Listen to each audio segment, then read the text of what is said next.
Good morning students, welcome back to our Google Classroom.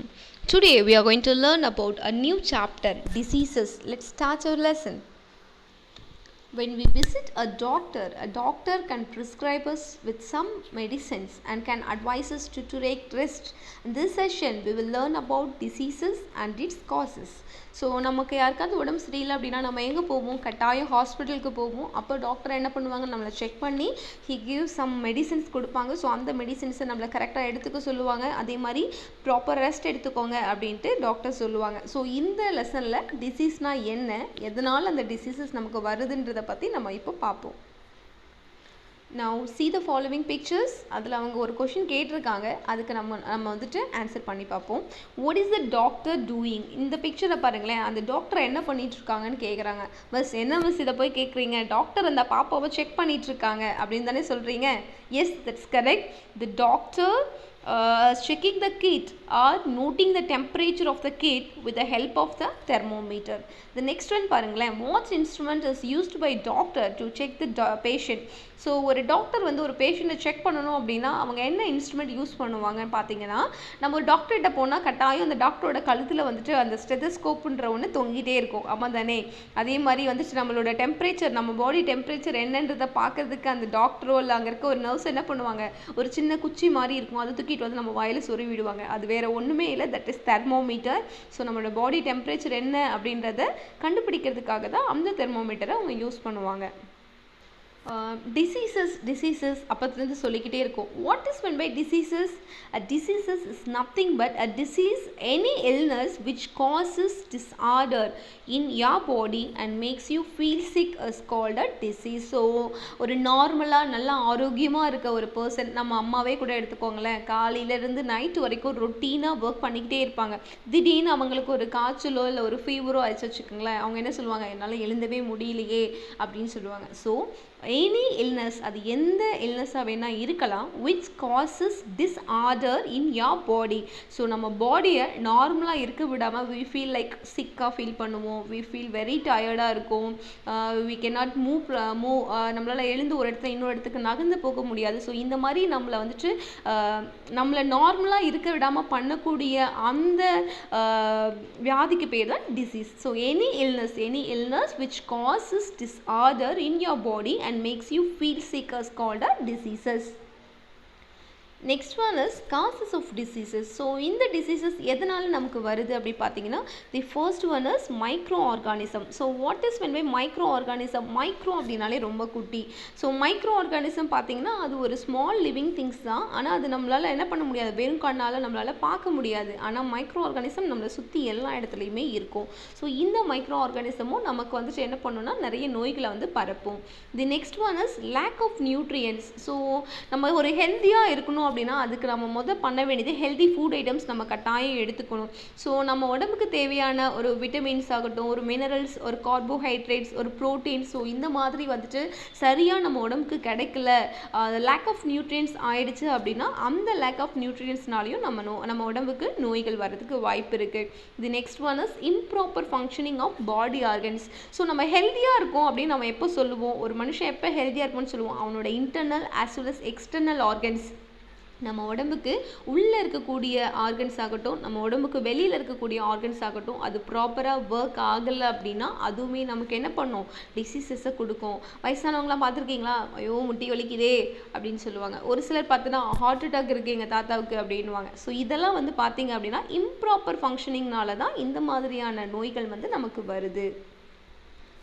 Microorganisms. So microorganisms are very small living things that cannot be seen with naked eye. Naked eye அப்படின்னா வெறும் கண்ணால் நம்மளால் சாதாரணமாக அந்த micro ஆர்கானிசத்தை பார்க்க முடியாது. they can be only seen under microscope. So micro ஆர்கானிசத்தை நம்ம எதனால் பார்க்கலாம் அப்படின்னா மைக்ரோஸ்கோப் அப்படின்ற ஒரு இன்ஸ்ட்ருமெண்ட்டால் தான் நம்மளால் பார்க்க முடியும். Micro organisms are found in the soil, water, air, food waste and etcetera. So micro organism வந்துட்டு அழுக்காக இருக்கிற இடத்துல குப்பையில் மட்டும்தான் இருக்குமானா கட்டாயம் இல்லை. மைக்ரோ ஆர்கானிசம் வந்து பார்த்தீங்கன்னா நம்ம சாதாரணமாக நடந்து போகக்கூடிய மண்ணாகட்டும், சாயில், வாட்டர், ஏர், ஃபுட் ஐட்டம்ஸ், ஸோ எல்லாத்துலேயுமே பார்த்தீங்கன்னா மைக்ரோ ஆர்கானிசம் இருக்குது. ஸோ இந்த மைக்ரோ ஆர்கானிசம்னாலையும் நமக்கு நிறைய நோய்கள் வந்து என்ன ஆகுதுன்னா வந்துட்டு தான் இருக்குது. மைக்ரோ ஆர்கானிசம் பார்த்தீங்கன்னா பாக்டீரியா, வைரஸ் அண்ட் புரோட்டோசோவான்னு 3 கேட்டகரியில் இங்கே பிரிச்சிருக்காங்க. ஸோ பாக்டீரியாவில் பார்த்தீங்க அப்படின்னா tuberculosis, cholera, typhoid and tetanus. Tuberculosis பார்த்தீங்கன்னா அது ஒரு விதமான காச நோய், இருமிக்கிட்டே இருப்பாங்க இல்லையா, அந்த காச நோய். காலரா பார்த்தீங்கன்னா drinking contaminated water can be a cos a காலரே. So நம்ம சுத்தமில்லாத ஒரு ஃபுட் ஐட்டம்ஸ், சுத்தமே இல்லாமல் நம்ம எது எடுத்துக்கிட்டாலுமே சரி, அதனால கூட நமக்கு என்ன ஆகும் அப்படின்னா காலரா போன்ற நோய்கள் நமக்கு வர்றதுக்கு வாய்ப்புகள் அதிகமாக இருக்குது. Typhoid is a fever. So இதுவுமே பார்த்தீங்கன்னா பாக்டீரியாவினால ஏற்படக்கூடிய ஒரு நோய் தான்.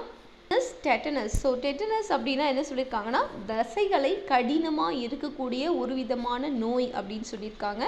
ஸோ இந்த டியூபர்குலோசிஸ், காலரா, டைஃபாய்டு, டெட்டனஸ்லாம் பார்த்தீங்க அப்படின்னா பாக்டீரியாஸ்னால ஏற்படக்கூடிய டிசீசஸ்க்கான எக்ஸாம்பிள். வேறஸ் காமன் கோல்டு, நமக்கு சாதாரணமாக ஒரு சளி பிடிக்குதுன்னு சொல்லுவோம் இல்லையா, இந்த காமன் கோல்ட். மம்ஸ்னால் ஒன்றும் இல்லைடா, நம்ம இந்த பாப்பாவையே பாருங்களேன், ஒரு பக்கம் அவனோட சிக்கும் சின்னும் நார்மலாக இருக்குது, இன்னொரு பக்கம் அந்த பாப்பாவோட கண்ணும் பார்த்தீங்கன்னா வீங்கி இருக்குது. அதாவது பொண்ணுக்கு வீங்கின்னு சொல்லுவாங்க இல்லையா, அதுக்கு பேர் தான் மம்ஸ். சிக்கன் பாக்ஸ், அம்மை வியாதின்னு சொல்லுவாங்க இல்லையா, chicken box.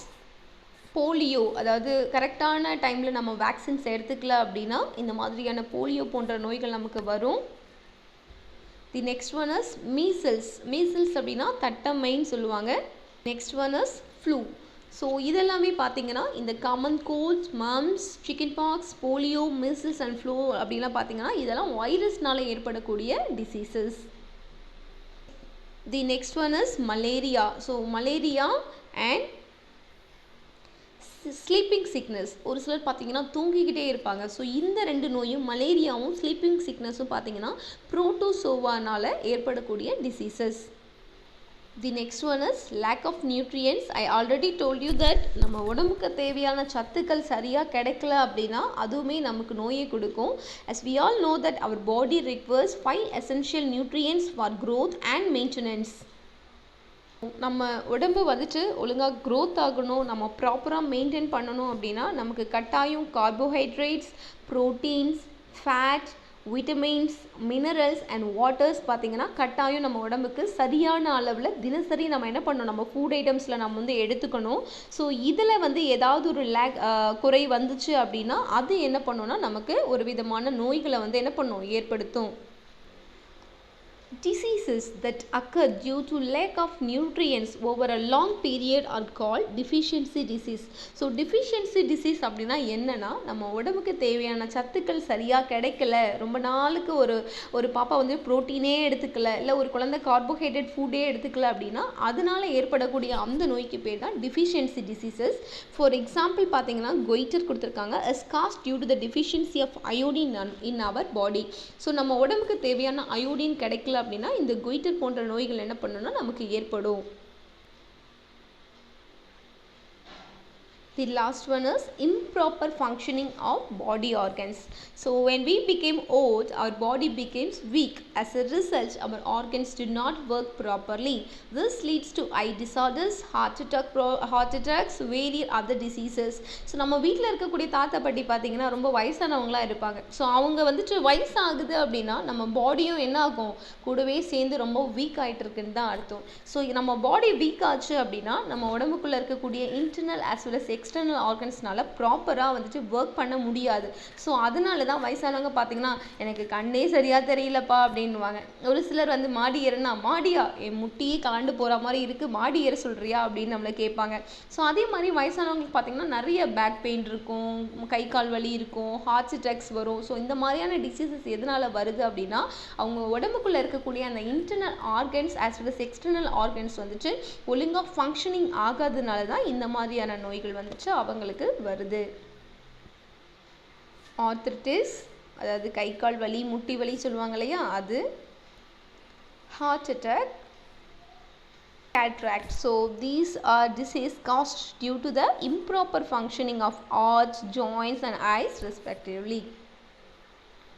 Okay students, I hope you all understood what is meant by disease and causes of diseases.